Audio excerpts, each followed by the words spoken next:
एक आयताकार बाग जिसकी लंबाई चौड़ाई से 4 मीटर अधिक है। कितना मीटर? 4 मीटर अधिक है का अर्ध परिमाप 36 मीटर दिया हुआ है। उसका अर्ध परिमाप कितना दिया है? 36 मीटर दिया है।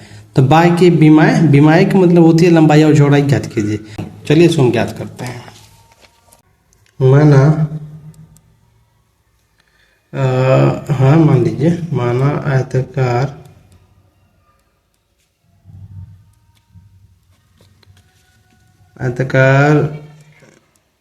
बाग की लंबाई मान लीजिए, ठीक है ना, x मीटर, x, ठीक, तथा आयताकार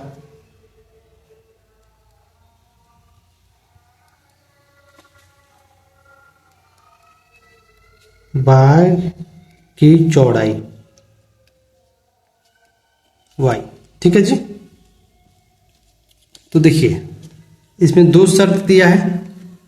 पहला कह रहा है कि लंबाई से चौड़ाई 4 सेंटीमीटर अधिक है ना। तो यहाँ लिखिएगा शर्तानुसार, जो शर्त कह रहा है उसके उसी के हिसाब से हम लिख रहे हैं जी। शर्तानुसार क्या कह रहा है? शर्तानुसार फर्स्ट क्या कह रहा है? लंबाई से, लंबाई कौन है हमारे पास जी? x से क्या है? चौड़ाई अधिक है। कितना? 4। चौड़ाई क्या हमारे पास है? 4 प्लस क्या हो गया? ये हमारा 4 अधिक है तो अधिक लिख दिया मैंने। अब इसको क्या करना है? आपको समीकरण बनाना है। कैसे बनाइएगा? तो देखिए x हो गया, ये इधर आएगा तो माइनस में, क्योंकि प्लस में तो इधर है तो ठीक। अब ये हमारे पास क्या हो गया? प्लस ये इधर आ गया तो ये क्या हो गया? बराबर 4। यहां तक कोई दिक्कत है आपको? ठीक है, ये प्लस में तो इधर आएगा तो माइनस में बराबर 4, ठीक है। चलिए ये हमारा क्या होगा? समीकरण नंबर 1। सिर्फ हम इसको इधर लाए थे, ठीक है। समीकरण नंबर 2 क्या कह रहा है? तो वहां पे भी देखिए कह रहा है कि अर्ध परिमाप 36 मीटर है। लंबाई और चौड़ाई का अर्ध परिमाप कितना है? 36 मीटर, ठीक है। दूसरी शर्तानुसार, दूसरी शर्त के अनुसार, ठीक, क्या कह रहा है? लंबाई प्लस चौड़ाई बराबर कितना टोटल दिया है? 36 मीटर। ये क्या हो गया? समीकरण नंबर 2। प्रश्न समझ में आ गया जी क्या कह रहा है? अब हमें क्या निकालना है? तो इसकी बीमाई क्या होती है? लंबाई और चौड़ाई। बीमाई क्या होती है? लंबाई और चौड़ाई। जैसे आप जिस रूम में रहते हैं तो उसकी जो साइड वाली जो कॉलम होगी ना, जो दीवार जो चलता है, वो लंबाई होती है, एक तरफ लंबाई एक तरफ चौड़ाई होती है, उसी को आयताकार कहा जाता है जी, ठीक है। तो चलिए हम क्या करते हैं? इसको सॉल्व करते हैं। तो कैसे करेंगे? ये हमारा समीकरण नंबर 1 है। ये कितना है? 2 है। अब इसमें क्या करेंगे? देखिए यहाँ पर पहले मैं यहाँ पे लिखिएगा समीकरण 1 तथा समीकरण 2 को जोड़ने पर,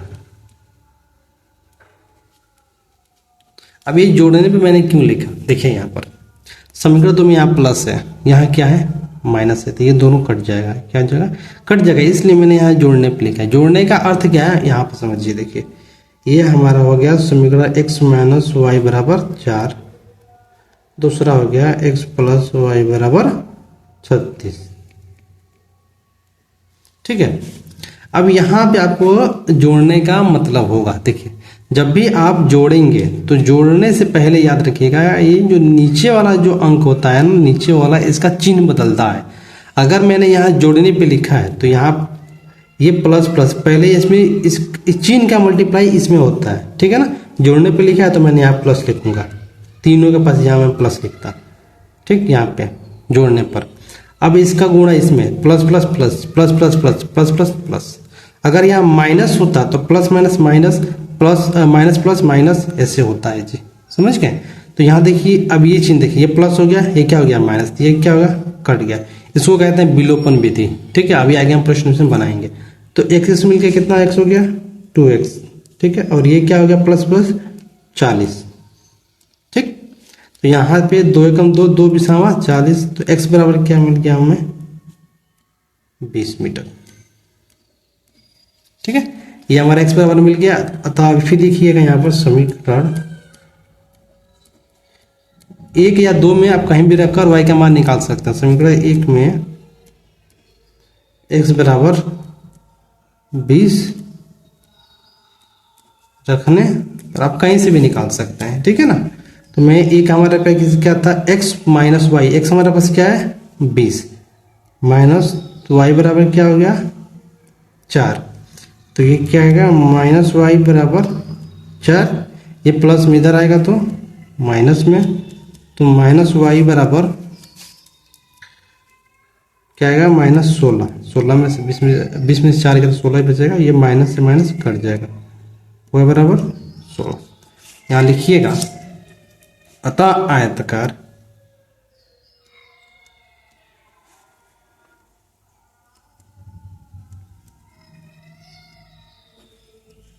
भाग की लंबाई, आयताकार भाग की लंबाई, लंबाई को क्या माना है जी x कितना 20 मीटर तथा चौड़ाई 16 मीटर है। ये आपका प्रश्न नंबर 8 हो गया जी। चलिए प्रश्न नंबर 9 पर हम देखते हैं क्या है। देखिए जी,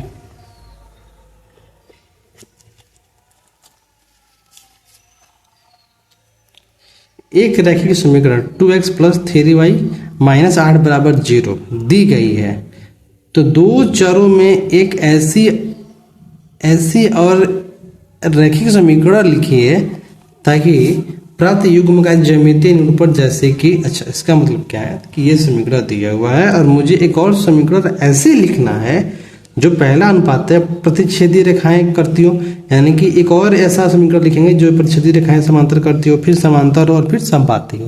बात समझ रहे हैं? जैसे दो समीकरण दिया था तो हम क्या निकालते थे, प्रतिच्छेदी रेखाएं हैं फिर समांतर है या नहीं है या समपाती निकालते थे ना। तो एक समीकरण दिए, दूसरा समीकरण हमको लिखना है उसमें क्या ये प्रतिच्छेदी करती हैं या समांतर है या समपाती है। चलिए इसको लिखते हैं, ज्यादा ये टफ नहीं है। उम्मीद है प्रश्न समझ गए होंगे। चलिए देखते हैं 90 का पहला।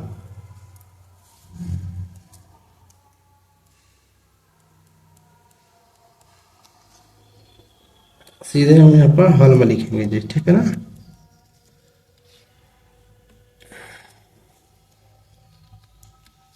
देखिए अब जो हमें दिया गया पहले उसको लिख लीजिए। क्या दिया था 2x प्लस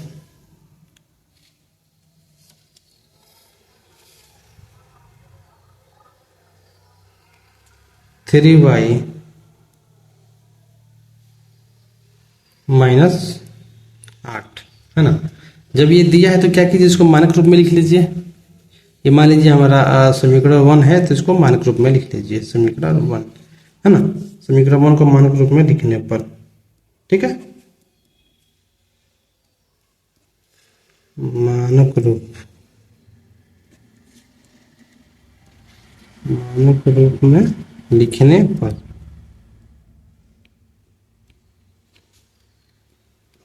वही जी a1x plus b2y plus c1 में, ठीक है। इसको लिख लीजिए। जहां हमारे पास क्या मिलेगा, a1 बराबर 2 और b1 बराबर 3, c1 बराबर -8। जब हमको ये मिल गया तो एक बात बताइए, हमें एक नया समीकरण लिखना है। क्यों लिखना है? क्योंकि प्रतिच्छेदी रेखाएं बनानी है। तो क्या लिखेंगे, यहाँ लिखेगा अब समीकरण ऐसा लेना है, अब समीकरण बनाने पर ताकि प्रतिच्छेदी है ना रेखाएं संभव हो।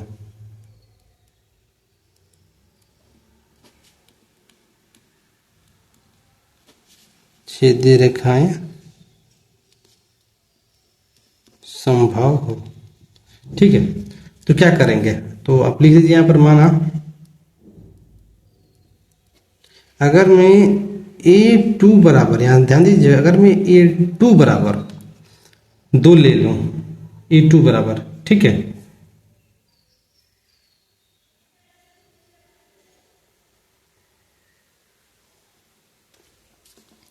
अगर मैं A2 बराबर यहाँ में 2 ले लूँ कमा, और ये B2 बराबर मैं 3 ले लूँ, ठीक है, और मैं C1 बराबर 7 ले लूँ, -7, तो अतः समीकरण क्या बनेगा जी?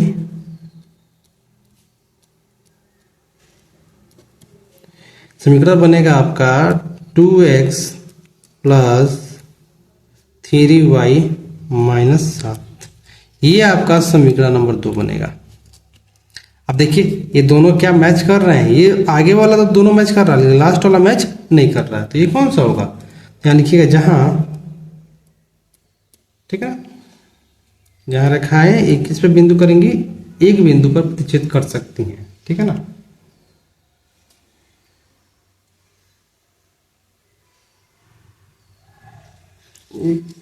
क्या लिखा है भाई? प्रतिच्छेदी करती रेखाएं हो, प्रतिच्छेदी करते, माफ कीजिए, माफ कीजिए, प्रतिच्छेदी रेखाएं, हमने क्या किया, इसको समांतर बना दिया है जी।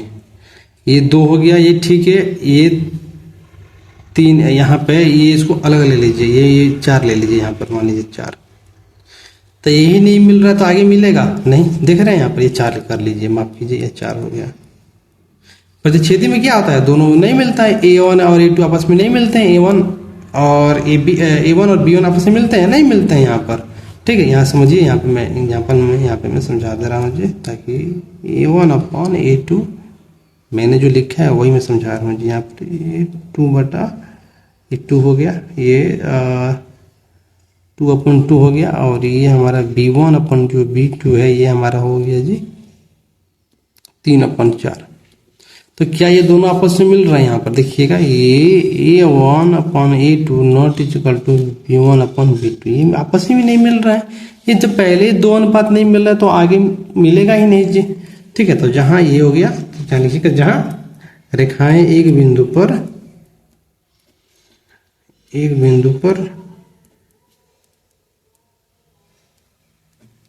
प्रतिच्छेद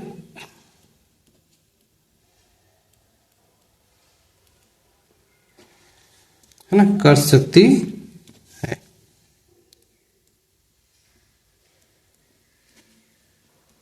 ठीक है। ये हमारा समीकरण बन गया। बस दूसरा देखिए जी, दूसरा क्या कह रहा है? दूसरा कह रहा है समांतर है। देखिए अब समांतर पूछा है, तो यहाँ पे जो मैंने रखा था ना जी, यहाँ पर कितना 3 रखा था, इसको आप रख दीजिए, आपका समांतर बन गया होता सेम। तो मैं यहाँ पे लिख दूं, मैं डायरेक्ट यहाँ पे लिख दे रहा हूँ, ठीक है ना, कि समांतर रेखाएं, ऐसे आप भी इसको लिख लीजिएगा,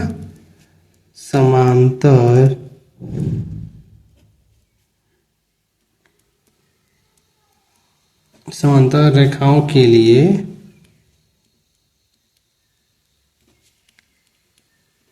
समीकरण, है ना, समीकरण का युग्म का रूप होगा, ठीक है जी, युग्म का रूप होगा। कैसे? समांतर रेखाओं के लिए समीकरण का युग्म का रूप होगा, यही दिया हुआ है, तो क्या लिखेंगे, क्या होता है जी, A1/A2 बराबर B1/B2 not equal to C1/C2, यही होता है ना। तो हम क्या करते हैं, समीकरण ले लेते हैं। अतः वह समीकरण ऐसे लिख लीजिए, बात करता हूं, अतः वह समीकरण, ठीक है, क्या लिखिएगा, 2x प्लस 3y -7, बस हो गया, यही आपका है, सिंपल, यही आपका हो गया, क्योंकि हमारे पास ये दिया हुआ है 2x प्लस 3y -8 दिया हुआ है, हम यहाँ पे लिख दिए 2x प्लस 3y -7, यही आपका समीकरण है, ठीक है। तो यहाँ लिखिए, आता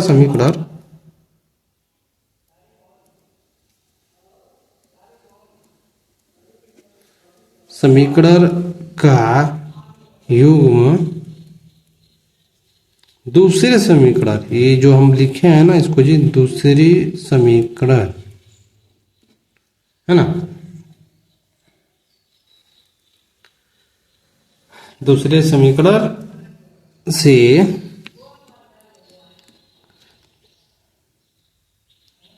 समांतर रेखाएं, समांतर रेखाएं क्या है, संभव है,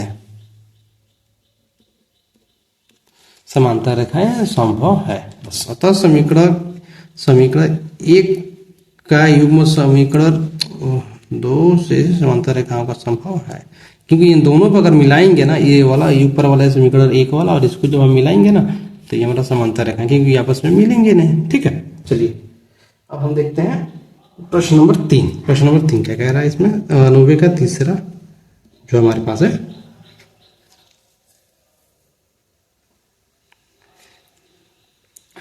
ये क्या है, समपाती, समपाती रेखाएं। ठीक है, तो यहां लिखिए समपाती, समपाती रेखाएं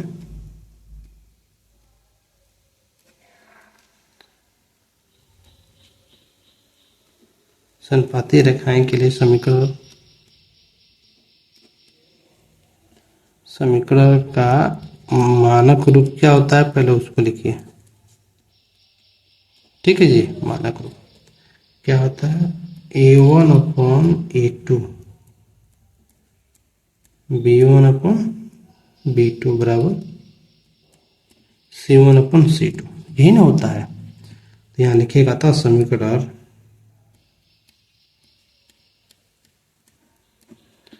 देखिए क्या हो जाएगा, सेम टू सेम लिख दीजिए, यही तो होता है समपाती ना, सेम टू सेम समान होता है। अतः समीकरण 2x प्लस 3y माइनस 8। ठीक है, बस यही है।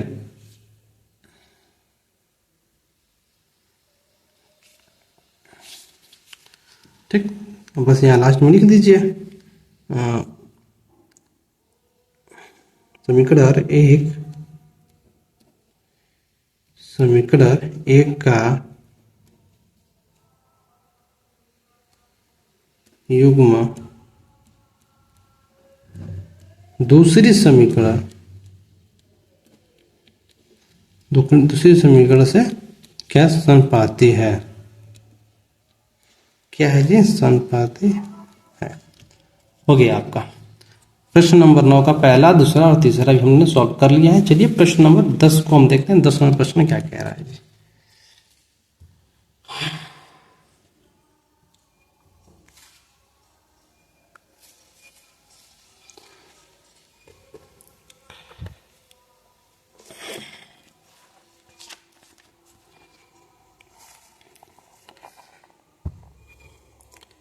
कह रहा है जी 10 नंबर, समीकरण x minus Y plus 1 equal to 0 और 3x plus 2y minus 12 equal to 0 का ग्राफ खींचिए।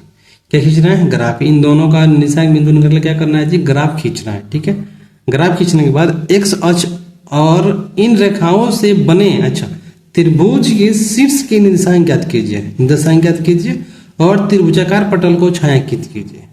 ठीक है, प्रश्न बहुत बढ़िया है। पहले ग्राफ बनाना है, ग्राफ बनाने के बाद एक्स अक्ष का हमको मान निकालना है और वाई का भी, और उसके जो त्रिभुज जो बनेंगे उसको क्या करना, पेंट कर देना है। ठीक है, चलिए उसको हम देखते हैं। देखिए मैंने आपसे पहले ही कहा था कि ग्राफ जितना सवाल होगा मैंने इसको पहले ही सॉल्व करके रखा था, ताकि इसको बनाएंगे तो 15 मिनट से 20 मिनट से ऊपर कम नहीं लगेगा सॉल्व करेंगे तो। और आपको निशान बिंदु कैसे निकाला जाता है ये इंट्रोडक्शन की वीडियो आपने समझ चुके होंगे जी। ठीक है, ये हमारे पास पहला समीकरण x माइनस वाई प्लस 1 बराबर 0, दूसरा 3x plus 2y minus 12 equal to 0। तो समीकरण 1 से मैंने लिया है। देखिए समीकरण 1 से मैंने लिया तो क्या किया, यहाँ पर ध्यान दीजिए, x माइनस वाई बराबर प्लस 1 बराबर 0, तो एक को पहले मैंने इधर भेज दिया तो क्या आ गया, देखिए सीधे y का मैंने मान निकालना है, माइनस वाई बराबर ये प्लस में इधर आएगा तो माइनस में, और ये प्लस में इधर तो माइनस में हो गया। तो माइनस से माइनस ये क्या हो गया, माइनस यहाँ मैंने कॉमन ले लिया तो माइनस माइनस कट गया, तो y बराबर क्या बचा, x प्लस 1, y बराबर x प्लस 1। यहाँ बात समझ रहे, देखिए जब दो अंक माइनस में हो तो यहाँ से आप माइनस कॉमन ले सकते हैं। ठीक है, तो माइनस कॉमन लिया तो ये माइनस माइनस कट के तो y बराबर x प्लस 1। अब मैंने क्या किया, माना x बराबर -1 0 1 रखने पर, क्यों, बिंदु निकालने के लिए, निशांक बिंदु निकालने के लिए, ठीक है। तो जब मैंने इसको रखा तो मेरे पास a बराबर -1 0, b बराबर 0,1 और c बराबर 1/2 मिला है हमको। ये है निशांक बिंदु जो आप भी निकालना भली भांति जानते हैं। अब पुनः मैंने समीकरण 2 से वही काम किया जी, और यहाँ y x मान के 2 4 6 रखकर मैंने इसको निकाल लिया, ठीक है। तो आप भी इसे निकालना जानते हैं जी, बहुत अच्छे तरीके से आपको ये इस बात का ध्यान कर लिए हैं कि कैसे बिंदु को निकाला जाता है और ग्राफ कैसे बनाया जाता है। इसको निकालने के बाद देखिए मैंने ग्राफ भी यहाँ बना दिया है, ठीक है, ग्राफ यहाँ बन गया है। तो ये a का मान, b का मान और ये हमारा इसमें c d e f सबका मान मैंने आप निकाल दिया है। मेन इसमें टॉपिक क्या है, आपको ये जानना है कि छायांकित भाग जो है ये क्या है, ठीक है। तो चलिए इसको देखिए ध्यान से। यहाँ पर हम देख रहे हैं कि ये जब बिंदु यहाँ पे कट रहे हैं तो यहाँ पे एक त्रिभुज बन रहा है जी। तो यही इसके छायांकित भाग को क्या करना था, हमें कलर करना था, और इसमें कुछ करना नहीं था। छायांकित करने के बाद हमें क्या क्या करना है, देखिए यहाँ पर। अतः समीकरण एक तरह समीकरण 2 से ग्राफ खींचने पर हमें एक त्रिभुज AD प्राप्त हुआ। ADE कहाँ, ए, ये हमारे पास A रहा, ADE, ये पूरा त्रिभुज जो दिख रहा है ADE प्राप्त हुआ, जिसके शीर्षों के निशांक क्रमशः, शीर्षों के निशांक है ना, निशांक बिंदु जानते ही हैं। पहला देखिए -1 है, माफ कीजिएगा, ये जो है ये यहाँ पर रहेगा, ये पूरा रहेगा -1 0, दूसरा ये देखिए D 2.3, तीसरा 4.0 है। बस सिंपल है जी, बस ये आपका प्रश्न नंबर 10, ठीक है। आप इसे नोट जरूर कर लीजिए। आइए प्रश्न नंबर 11 हम देखते हैं। प्रश्न नंबर 11 भी हमारा सेम टू सेम यही प्रश्न है, जिसमें त्रिभुज है और ग्राफ बनाना है, ठीक है। तो देखिए समीकरण नंबर 2 11 नंबर प्रश्न, समीकरण 2x + y = 4 और 2x - y = 4 के युग्म का आलेख खींचिए। इन रेखाओं और y अक्ष से बनने वाले त्रिभुजों के शीर्ष बिंदु को निशांक लीजिए, साथ ही त्रिभुज का क्षेत्रफल भी ज्ञात कीजिए, ठीक है। तो चलिए इसे भी हम ऑलरेडी बना रखे हैं, तो आपको मैं इसको दिखा देता हूँ।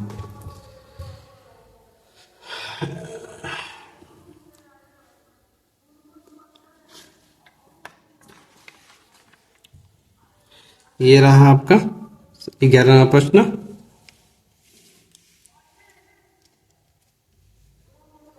दिए गए रैखिक समीकरण के युग्म, ये पहला, ये दूसरा। समीकरण 1 से मैंने x बराबर 0 1 2 मैंने मान निकाल लिया, बिंदु मैंने यहाँ पे निकाल लिया है जी, ठीक है। और ये समीकरण 2 से मैंने बिंदु यहाँ पर निकाल लिया है। अगर आपको ये नहीं पता कि बिंदु कैसे निकालते हैं, आप हमारा इंट्रोडक्शन वाला पहली क्लास जरूर आप देखिए, आपको ये पता चल जाएगा ये कहाँ से निकाला जाता है और कैसे निकाला जाता है। हालांकि ये बहुत ही आसान है जी, ठीक है। अब ग्राफ पर देखिए, ग्राफ पर इसको कैसे लिखा गया है, बिंदुओं को दिख रहे हैं जी ग्राफ पर, ABC और ये हमारा हो गया DEF, ठीक है। इसको कैसे रखें मैं एक बार आपको समझा देता हूँ जी, ठीक है। पहले A देखिए, A बराबर क्या लिखा है, जो आगे वाला होता है भुज होता है, बाद वाला कोटि, आगे वाला भुज, बाद वाला कोटि, आगे वाला भुज, बाद वाला कोटि। तो A बराबर 0 4, क्या आया 0। अब ये देखिए दोनों प्लस प्लस में है, तो प्रथम चतुर्थांश क्या होता है, प्लस प्लस द्वितीय, माइनस प्लस तृतीय, माइनस माइनस चतुर्थ, प्लस माइनस होता है ना। 0 4 आया है, तो 0 हमारा क्या है, भुज है, तो 0 ये हमारा भुज हो गया। कोटि क्या है 4, तो 4 किधर जाएंगे, ये हमारा y अक्ष होता है, ये हमारा x होता है और ये हमारा y अक्ष होता है, ठीक है जी। तो y अक्ष ऊपर की तरफ 4 की तरफ रख के एक बिंदु खींच दिए। b बराबर 1 2 था, यहाँ पर देखिए 1 2 दोनों प्लस में, तो यहाँ से 1 रखकर मैंने यहाँ पे नाप दिया, इसके ठीक सामने नाप दिया, 2 आ गया जी। ये बिंदु कहाँ लगाते हैं, ये भी मैंने सारी चीजें पार्ट 1 में बता रखा है जी, ठीक है। c बराबर यहाँ देखिए 2.0, यहाँ पर भुज 2 है और कोटि 0 है, तो 0 से मैंने ले लिया और यहाँ पर आ गया हमारा 2.0, ये हमारा c रहा जी, ठीक। इसी प्रकार DEF भी मैंने इसको यहाँ पर रेखा पर आरेखित कर दिया है जी। अब देखिए यहाँ पर हमें क्या मिलता है, देखिए त्रिभुज एक मिल रहा है ACD, कैसे, यहाँ पर ध्यान दीजिए ACD, ये दिख रहा है, ये त्रिभुज है, आप ऐसे जो समझिए, देखिए ACD, ये आपका दिख रहा है त्रिभुज है, ऐसे त्रिभुज बनता है, ऐसे ऐसे, ठीक। चलिए तो ACD बराबर, A बराबर क्या मिला था 0 4 और सी बराबर 2 0, ठीक है, डी बराबर 0 -4। तो हमें क्या निकालना था, क्षेत्रफल निकालना था। तो त्रिभुज का क्षेत्रफल क्या होता है, 2 समकोण बराबर त्रिभुज एसीडी का क्षेत्रफल, यही होता है। तो क्या होता है, त्रिभुज का क्षेत्रफल निकालने के लिए सूत्र होता है 1/2 आधार गुणे ऊंचाई, है ना, आधा 1/2 आधार गुणे ऊंचाई, ठीक है। तो 2 समकोण 2, 1/2 आधार गुणे ऊंचाई, आधार आप जानते ही हैं, इसमें आधार क्या था हमें 2, ठीक है, ये जो हम माने थे ना, ये वाला आधार, ये वाला 2 हो गया, और ऊंचाई हमारा ये लंबाई ऊपर वाला 4, ठीक है। तो 2 गुणे 4 कितना हो गया, 2 चौके 8 वर्ग इकाई। आपको ये बात समझ में आई थी। मैं फिर से आपको ये बता दूं कि मैंने यहाँ से इसको निकाला है, ये मैंने आधार मान लिया है, ठीक है, ये पूरा चीज, तो ये 2 हो गया और ये ऊंचाई 4 हो गया। तो 2 बराबर 4 यानी कि 8 वर्ग इकाई, ठीक है जी। चलिए हम देखते हैं अपना प्रश्न नंबर 12 क्या कह रहा है जी।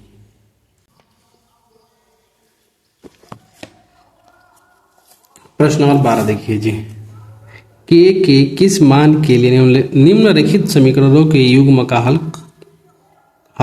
युग्म का कोई हल नहीं है, कोई हल नहीं है।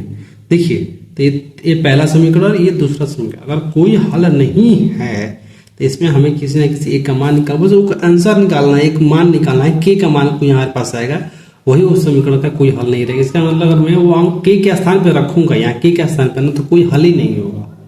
आप बात समझ रहे हैं, यही हमको निकालना है, ठीक है। चलिए इसको निकाला जाए।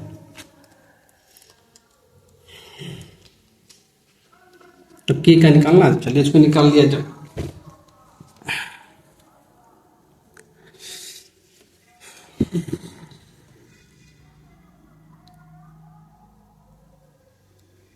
प्रश्न नंबर 12, ठीक है। जो समीकरण दिया है उसको पहले लिख लीजिए जी। 3x + y बराबर 1 तथा 2k - 1 x, है ना, प्लस k - 1, k - 1 y बराबर 2k + 1, ये हमारे पास दिया है। चलिए इसको पहले हम समीकरण में इसको लिख लेते हैं, ठीक है, ताकि मैं इसकी तुलना कर पाऊं। यहां पर हल लिखिएगा,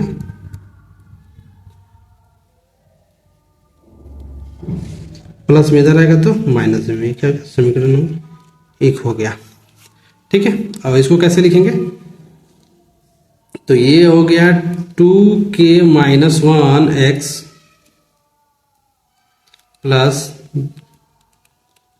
k - 1 बराबर 2k + 1, ये आपका समीकरण नंबर 2 ही होगा, ठीक है। अब चलिए क्या करते हैं, बस इसको सिंपल है जी, बस देखते जाइए।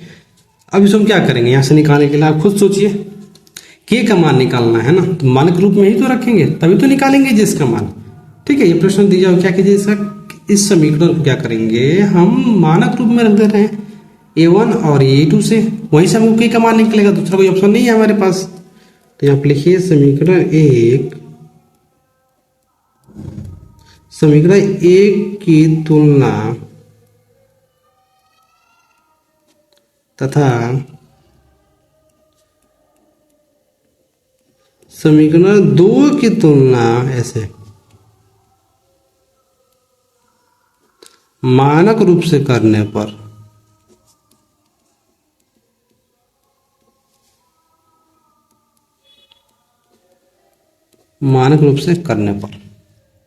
ठीक है। चलिए किया जाए।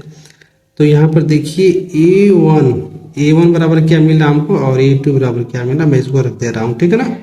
a1 बराबर यहां देखिए 3 और यहां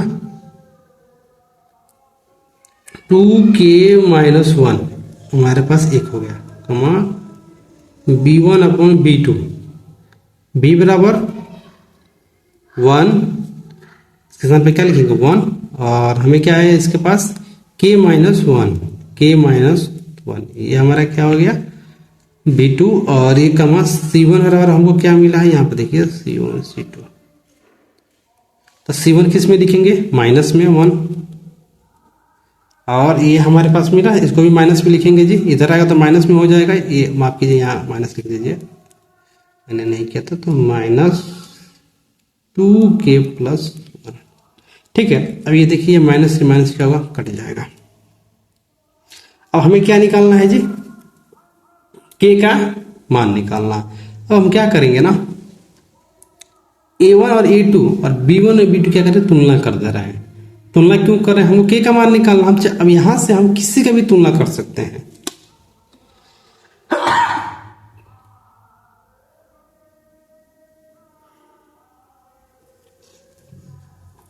देखिए यहां से हम जिसका चाहे उसका तुलना कर सकते हैं।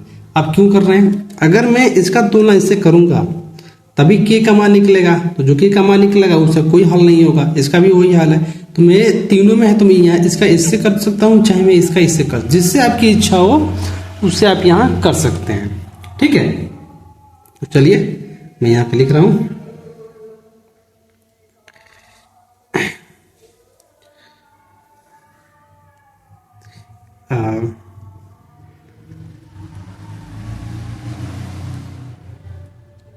चूंकि a1 अपॉन a2 तथा b1 अपॉन b2 की अनुपातों की तुलना करने पर, अनुपात लिखिए जी, अनुपातों की तुलना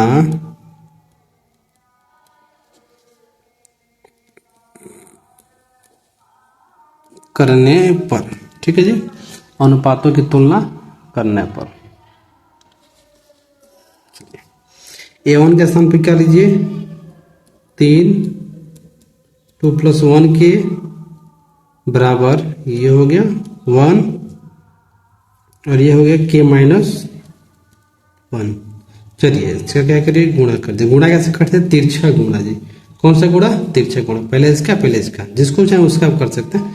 पहले इसका कर लीजिए ऊपर नीचे, ये वाला ऐसे, तो 3k-1 बराबर ये 2k-1 ही होगा। तो ये क्या हो जाएगा जी, 3k और 3 कम 3, 2k-1, तो ये हो गया 3k, ये प्लस में इधर आएगा तो माइनस में, और ये हमारा 3k, अब यहाँ पर देखिए ये माइनस तो यही रहेगा और ये माइनस में इधर आएगा तो प्लस में हो जाएगा। ठीक है, तो ये घटेगा तो क्या आएगा हमारे पास, सिर्फ के 3k में से -2 घटेगा तो क्या आएगा 2, सिर्फ k, यहाँ समझिए 3 में k का गुणा 3k, 3 - 3 2 और ये 2k। ठीक है, ये 2 को मैंने तुलना कराया, प्लस में से माइनस में आ गया, और ये -1 ये प्लस में इधर आया तो माइनस में हो गया। दोनों घटाएंगे तो क्या बचा, k, 3k में से 2 घटा तो k बचा, और ये 3 में से 2 गया, 3 में से 1 गया तो ये 2, तो k बराबर क्या मिला 2। ठीक है, बस यहां लिख लीजिए, अतः k बराबर 2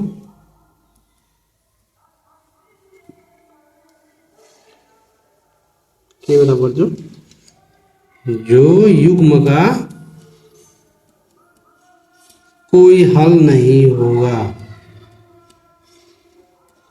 कोई हल नहीं होगा। ठीक है जी, उम्मीद है कि आपको ये प्रश्न समझ में आई होंगी। आई होप अगर कोई भी डाउट हो तो आप कमेंट जरूर कीजिए, कमेंट आप जरूर कीजिएगा जी। चलिए प्रश्न नंबर हम 13 देखते हैं जी, क्या कह रहा है जी। प्रश्न नंबर 13, ए और बी के किन मानों के लिए निम्नलिखित समीकरणों के युग्म के अपरिमित रूप से अनेक हल होंगे।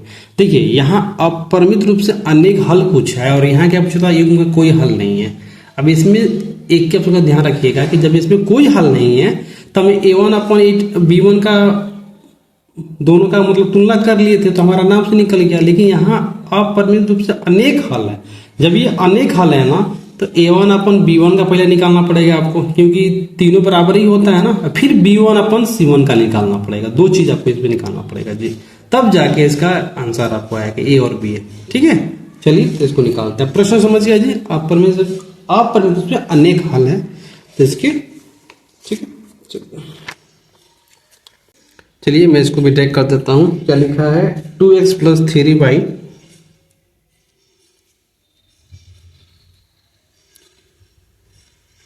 बराबर 7 दिया, तो 7 को मैं इधर लेकर आता हूँ जी, तो -7 हो जाएगा। समीकरण नंबर 1। ठीक है, और क्या दिया है, सेकेंड हमको दिया है a - b x + a + by बराबर 3a। देखिए अब यहाँ पे देखिए 3a उधर साइड में, तो इधर आएगा सब, तो क्या हो जाएगा, माइनस लगा दीजिएगा। अब माइनस लगा, जितने भी अंक होंगे सबको ब्रैकेट में लिख लीजिएगा। 3a + b - 2। ठीक है, ये हमारा समीकरण नंबर 2 हो गया। ठीक, अब चलिए इन दोनों की हम तुलना करते हैं। तो यहाँ आप लिख लीजिएगा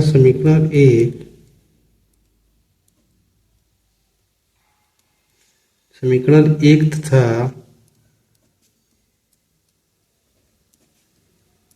समीकरण 2 की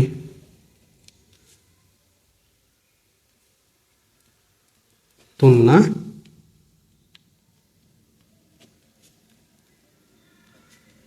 मानक रूप से करने पर। ठीक है, आप जानते हैं क्या होता है मानक रूप से, है ना। हमको क्या चाहिए, अनेक रूप से, अपरिमित रूप से अनेक हल, यही चाहिए ना। तो यहाँ पे लिखिए तुलना करने पर, तुलना चलिए तुलना हम कर दे रहे हैं पहले। यहाँ a1 यहाँ पे लिखिए, जहाँ a1/a2 है ना, 2/a - b कमा b1/b2 3/a + b कमा c1/c2 -7/-3a + b2। तो ये माइनस से माइनस कट जाएगा जी। ठीक है, अब अपरिमित रूप से अनेक हल निकालना है, तो यहां से लिखेंगे सूत्र से अपरिमित रूप से, जो दिया है हम वही लिख रहे हैं, जो अपरिमित रूप से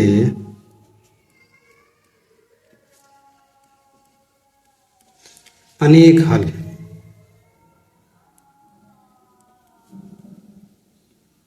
ठीक है, तो सूत्र क्या होता है जी, a1/a2 = b1/b2 बराबर c1/c2।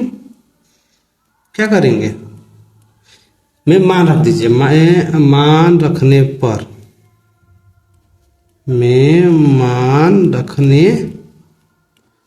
इस सूत्र में क्या करें, अब इसको मान रख दीजिए। ठीक है, और तुलना कर लीजिए मान रखने पर। ठीक है, क्या करें, सबसे पहले 2 अनुपात। ठीक है, सबसे पहले मैं मान रखने पर, यहाँ लिख लीजिए मान रखने पर पहले 2 अनुपातों की तुलना, पहले 2 अनुपातों की तुलना।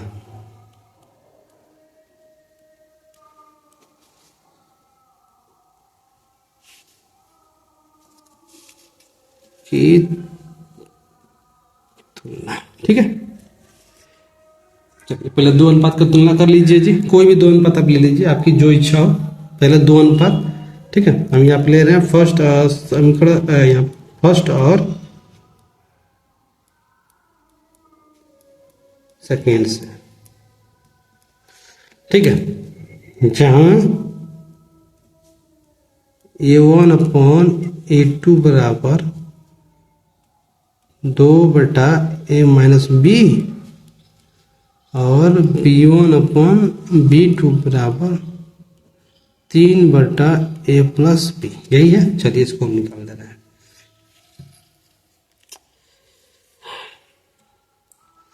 तो यहाँ पे लिखिए, ये आपका हो जाएगा 2a - b बराबर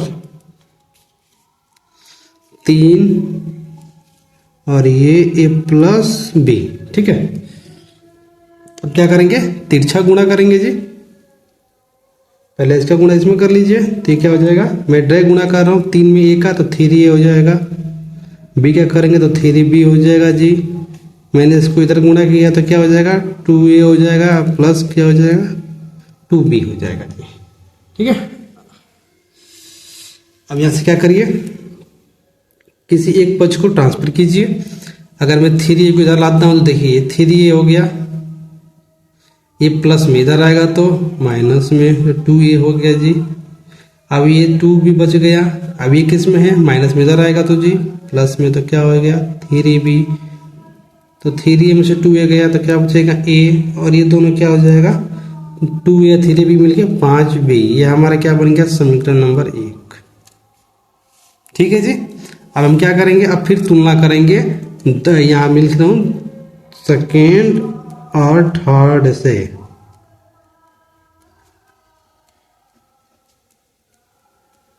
ठीक है, सेकेंड हमारे पास क्या था, हम चाहते हैं तो 1 से भी करते लेकिन सेकेंड से भी कर, दोनों से कर सकते हैं। तो मैं सेकेंड से कर रहा हूं तो ये क्या हो जाएगा 7 है ना, 7 3 ए प्लस माइनस 3 ए प्लस बी माइनस 2। चलिए क्या होगा, ये हो गया 7 एकम 7 प्लस 7 बी। इसका गुणा करेंगे 3 त्रिका 9 ए प्लस 3 बी माइनस 3 दूना 6। ठीक है, चलिए 3 अरे तो ठीक है,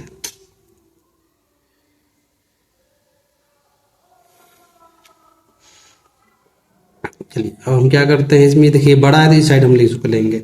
तो मैं क्या कर रहा हूँ, यहाँ पे 9 ए जो लिखा है ना 9 ए, और ये जो बड़ा आता है बड़े वाले को, मतलब बड़े जो 9 में बड़ा है तो मैं इस 7 को इसके पक्ष में लेकर आऊँगा। तो 7 इधर आएगा तो क्या हो जाएगा -7 ए हो जाएगा जी। ठीक है ना, अब यहाँ देखिए, अब ये देखिए यहाँ क्या बच जाएगा 7 बी, क्या बच जाएगा 7 बी, ये किस में है प्लस में इधर आएगा तो माइनस में बच जाएगा। ठीक है, और ये -6 तो यहीं पर लिख दीजिए। ठीक, अब घटाएंगे तो क्या बचेगा जी 4 बी, और ये 9 में से 7 गया 2 ए माइनस 6।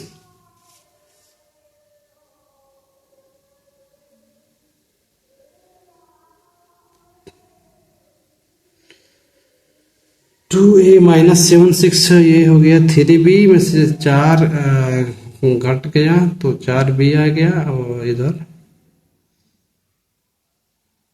3 बी और 3 दूना 6। ठीक है, 9 में से 2 गया तो 7, यानी कि 2 बच गया, ये भी ठीक है।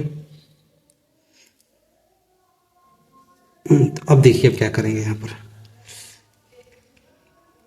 ये 4 बी, इसको इधर लेकर आइए, प्लस में इधर आएगा तो माइनस में 2 ए हो जाएगा, और ये भी इधर आ जाएगा तो ये 6 बराबर 0। 4 बी दिख रहा है जी, -2 ए उधर जाएगा तो प्लस में 6 हो जाएगा। ठीक है, चलिए इसको समीकरण नंबर 2 मान लीजिए। ठीक है, अब क्या करेंगे, समीकरण नंबर 2, समीकरण यहाँ पे लिखिए, समीकरण 2 में, समीकरण 2 में ये वाला ये दिख रहा है ना, ये माफ कीजिए, समीकरण 4 करिए यहाँ पर, और इसको 3 करिए, क्योंकि 2 और 1 और 2 हम पहले मान लिए हैं। ठीक है ना, तो समीकरण 4 में, यहाँ पर 4 में ए बराबर 5 बी रखने पर। ठीक है, चलिए तो समीकरण 4 हमारे पास क्या आ गया, 4 बी माइनस 2 हो गया, और इसके स्थान पे क्या रखेंगे 5 बी बराबर 6, तो 4 बी और ये 2 बचे 10 बराबर 6। अब घटाएंगे तो क्या आएगा जी हमारे पास, 4 बी में से 10 बी घट जाएगा तो क्या बचेगा -6 बी।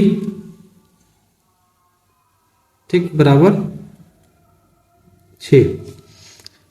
तो b बराबर क्या बचेगा, तो -1 आ रहा है जी, -1 आ रहा है, -1 कहाँ गलती हो रहा है जी।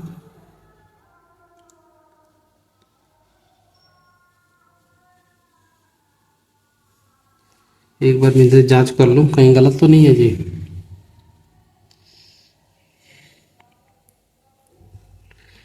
एक काम कीजिए जी, यहाँ पे ना आप इसको छोड़ दीजिए, ये देखिए इसको यहाँ पे इसको काट दीजिए। आप यहाँ पे 1 और 3 ले लीजिए जी, 3 से 2 से लंबा भी हो रहा है और यहाँ मैच नहीं कर रहा है, देख रहे हैं कि ये माइनस में आ जा रहा है जी।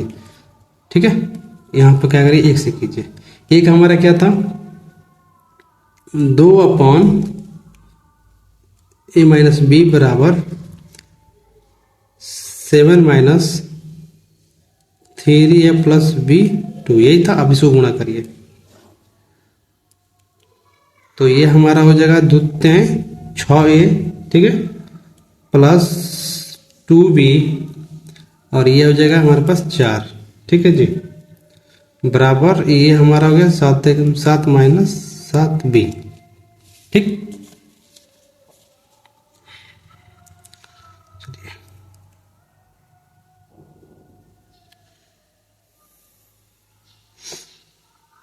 अब क्या करेंगे जी, यहाँ पर ये देखिए 7 है, इसको 6 उधर लेकर जाइए। यहाँ पर मैं लिख रहा हूँ ये 7 हो गया, ये प्लस में था इधर आया तो माइनस में हो गया, ठीक है जी। अब ये हमारा 2b बच गया और ये किस में, माइनस में, इधर आएगा तो प्लस में, और ये -4 जिधर है उधर ही रहने दीजिए इसको। तो 7 2 9b -4 और ये घटेगा तो a, ठीक है। तो a बराबर क्या मिलेगा, 9b -4। अब यहाँ पर समीकरण नंबर इसको अब 4 कर लीजिए, ठीक है। अब देखिए यहाँ पे a का मान निकल गया और यहाँ पर जब हम निकाले थे तो यहाँ 2a आया, फिर हमको 2a मान रखना पड़ा था, इधर माइनस में जा रहा था तो यहीं पे थोड़ा कन्फ्यूजन हो गया, ठीक है जी। अब यहाँ से हम क्या करेंगे, समीकरण एक है ना, समीकरण इसमें 4 में a बराबर 5b रखने पर, ठीक है। चलिए रखिए, तो ये हमारा 9b -4, 5 यहाँ पे क्यों रख रहे हैं, क्योंकि 4 को हटाना है, तो ये क्या हो गया 5b, है ना। तो ये 9b ये इधर आएगा तो माइनस में हो जाएगा जी, और ये -4 = 0। 9 में से 5 गया, 4 भी बचा, ठीक है। ये उसको उधर ले जाइए तो किस में हो जाएगा, प्लस में। तो ये 4 से 4 क्या होगा, कट जाएगा, तो b बराबर 1, b बराबर 1 हमारा आ गया। अब हम देखिए b का मान 1 तो a का मान निकालेंगे ना, तो यहाँ से क्या कीजिए, आप b बराबर 1 को आप कहीं भी रख लीजिए, यहाँ जो हमारा समीकरण नंबर 3 आया था ना, वहीं समीकरण नंबर 3 में रखने पर, समीकरण नंबर 3 में रखने पर, ठीक है। तो क्या हो जाएगा, ये समीकरण नंबर 3 में रखने पर, तो ये हमारा a बराबर 5b, तो a बराबर क्या हो जाएगा 5 × 1, a बराबर 5, ठीक है। चलिए ये हमारा हो गया, तो यहाँ लिखिएगा लास्ट में a बराबर 5 और b बराबर 1 के लिए समीकरण हो गया युग्म के अपरिमित रूप से, युग्म के अपरिमित रूप से,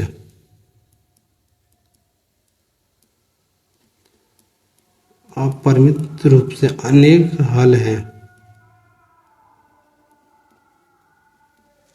ठीक है। अब यहाँ एक बात को आप समझिए कि मैंने इसको क्यों काटा और ये जो माइनस में आ रहा था इसका रीजन क्या था। देखिए मैं जब यहाँ पे मैंने हमको तुलना किए थे यहाँ पर देखिए, तो ये माइनस में से जो कट गया यहाँ पर, अगर आप इमेजिन करिए अगर इसका मान लीजिए ए का मान अगर माइनस में आ रहा था, यहाँ पे देखिए जो आ रहा था हमारा ये बी का मान जो माइनस में आ रहा था यहाँ पर, ठीक है, क्यों करता तो माइनस 1 आता।